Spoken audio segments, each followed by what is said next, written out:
Go to getamazonnow.com and give a gift card.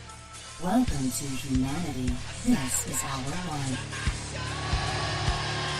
Whatever it takes, we got to say whatever it takes is what it took. This is Brock Lesnar, and you're listening to Fight Net Radio. Yo, hi, this is Sugar Ray Leonard, and you listen to Fight Net Radio. Ladies and gentlemen, it's time to listen to Fight Net Radio. Me, Harvey Oswald, what's your name? I know how am I supposed to know you? This is Frank Shamrock. You're listening to Fight Net Radio. Hi, this is Nia, the Knockout St. John. You're listening to Fight Net Radio, and there's no way I would ever touch Lee. This is Chuck Jackson the Dell. I am Stephen Bonner, and you're listening to Fight Net Dan Radio. Henderson, you're listening to Fight Net Radio. Everybody, welcome to Fight Net Radio, where Lee's burning every bridge there is out there. All right. Hi, this is Manny Pacquiao. I'll fight anybody on FightNetRadio.com. Whatever it takes, we got to say whatever it takes. All the truth of whatever it takes. This is how we show it. Whatever it takes. 'Cause we ain't got nothing to whatever it takes. Hi, I'm the king of the world. Hold it. Hold it, you're not that pretty. I'm a bad man. Wait. I took up the world. Hi, everybody. Welcome to Fight Net Radio. Lee Hanna, Chandru Labouche, bringing you the wonderful world of boxing. Based on the numbers for the show, that's what you want, boxing.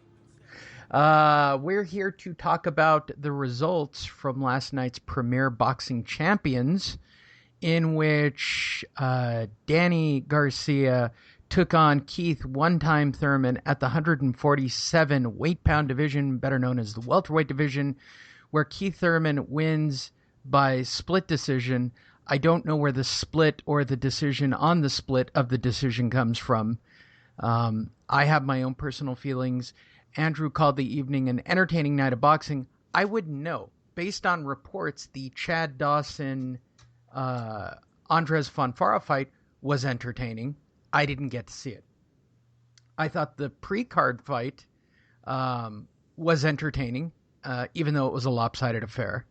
Which takes us to our main event, a showdown that was close to 20 years in the making of having a welterweight unification bout where we basically saw Keith Thurman take the final 4 rounds off and coast into an easy, in my opinion, lopsided victory. He basically chose the rounds he wanted to work and laid off. Was there great rounds? I thought the first round was going to be the whole fight, Andrew, and that's probably why I was so disappointed with this fight. Yes, that is true. You know, right away in the first off, how's it going, Lee? It's going well, Andrew. I really wanted to see that first round all night. I really did. I know. And right away I got text messages telling me how it wasn't going to go the decision. How does your decision look now? Right. Yeah, they were both landing shots. Keith Thurman is wild. He's not himself in at least the first 3 rounds, but it worked for him. He was playing with fire, but it worked. Danny, that was Danny's best moment.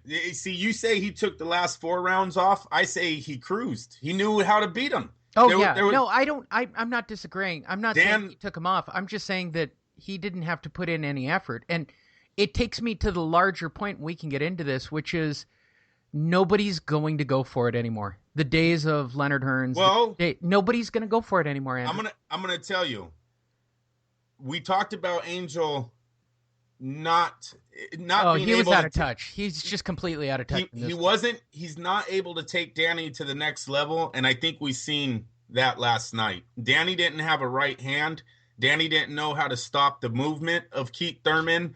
He relies way too much on his left hook. And I can even take this back, Lee, to these soft opponents that we talked about going into this fight, that you can't continue to fight cherry-picked fighters that you're a 5-1, 7-1, or even maybe greater favorite against, and then go into a hard fight and bring that same style. And that's what he did. He totally relied on one punch. He totally relied on his left hook.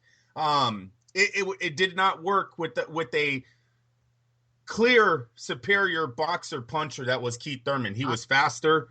Go ahead, Lee. I don't want to be a dick about this, but what left hook? I mean, he didn't do anything with it. I agree. He threw it, but that was his only punch, though. Dude, can we talk about one serious right hand left hook combo that he threw?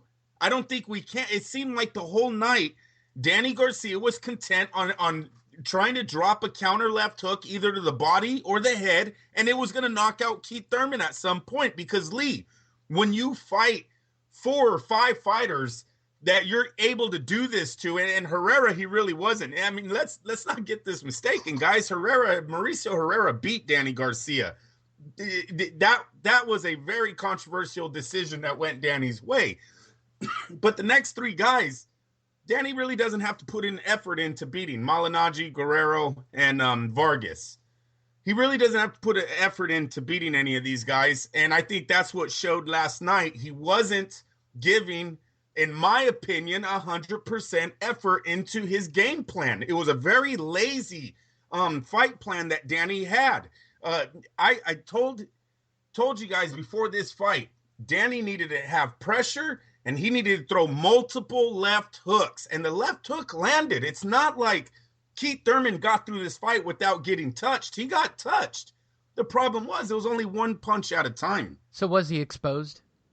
Danny Garcia, I seen Felix Trinidad last night. That's what you know what? When the crowd starts booing in the 9th round, I think everyone started realizing he wasn't going to win the fight. He relies on one left hook to basically take his opponents out. And yeah, it kind of seemed like a Trinidad situation where once everyone found out, oh, that's how you beat Felix, he was really never the same. Jab, right hand, movement. One punch I underestimated into last night that I seen working perfectly for Thurman was the counter left hook. My God, every time Danny tried to sweep that right hand, wild right hand coming, he was real compact with his left hook, landed it almost every time. That's why Danny stopped trying to throw that right hand.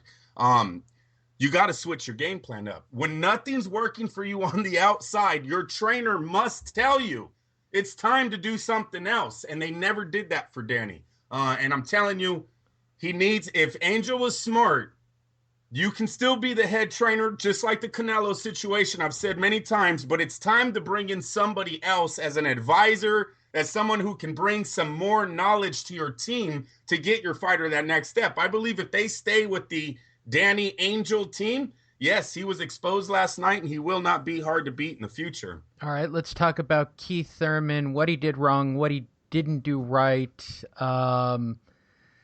First of all, it was obvious early on that this fight was in hand, so I guess I can't blame him for trying to stay away from the possibility of getting hit.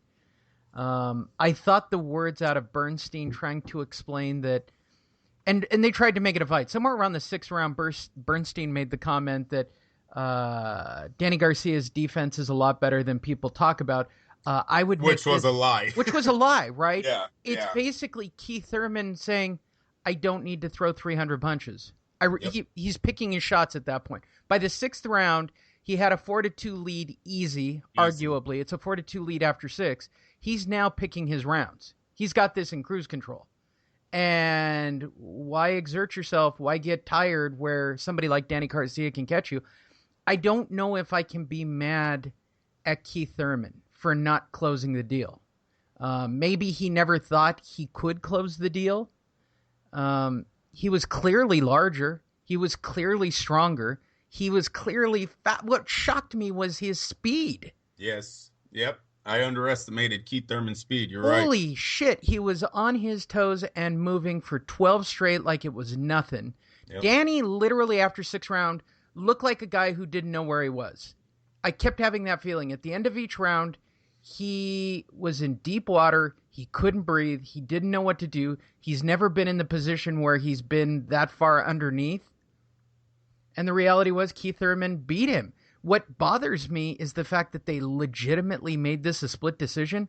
What the fuck's that about?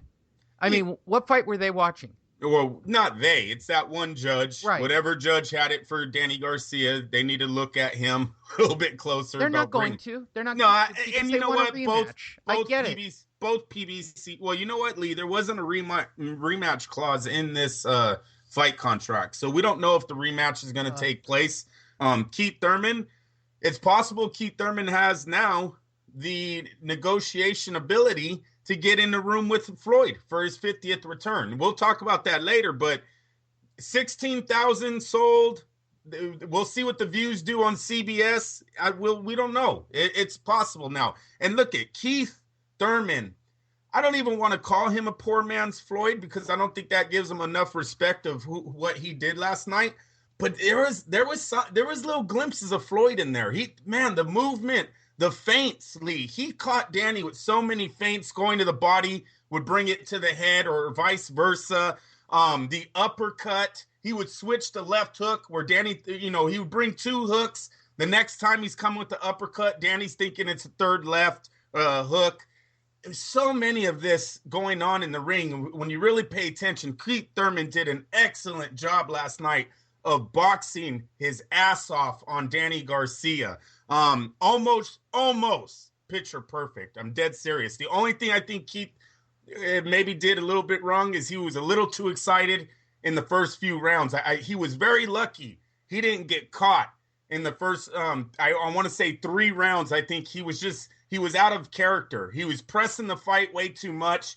He told the commentators, I want to hit him with the left hook early in this fight, and he didn't lie. Most of the time when these guys tell us what they want to do before the fight, they go into the fight and it's totally not what they said they were going to do. Keith Thurman didn't do that. I mean, he literally comes out in the first round throwing like 3 or 4 left hooks, trying to hit Danny with one of them, but it was ugly boxing in the beginning. So he needs to calm down.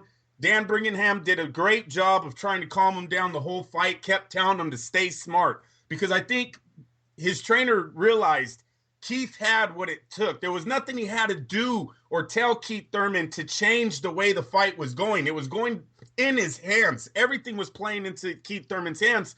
So you just tell him to stay smart. You tell him to breathe. You tell him to box. And that's what he did. That's all he had to do. This was an easy victory for Keith Thurman. I had him winning by unanimous decision, Lee.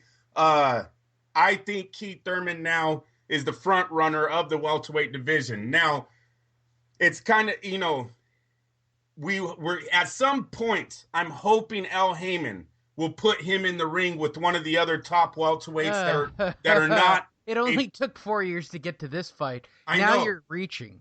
I know. I'm looking at hopefully a Timothy Bradley, Keith Thurman matchup. If you want me to be honest with you people, Al Heyman would be smart if he picked up the phone right now and called Juan Manuel Marquez. This is the fight that could put Keith Thurman over the top. You bring it right back to CBS. You bring it maybe in September on what is it, Mexican Independence Weekend. Even if Canelo's going, fuck him. You go up against Canelo on HBO pay-per-view with Thurman versus Marquez free on CBS and tell them, we'll see who does bigger views. Keith Thurman needs this fight. Keith Thurman is ready for Marquez. I think he finishes Marquez off for good, and he will be the clear-cut favorite to be the number 1 guy in the welterweights, and possibly the guy Mayweather will finally come back and try to get the 50-0 record for. Mark my words, though. I've asked Al Heyman to use Marquez before. I think there's no better time right now than to set up Keith Thurman and Juan Manuel Marquez for later this year.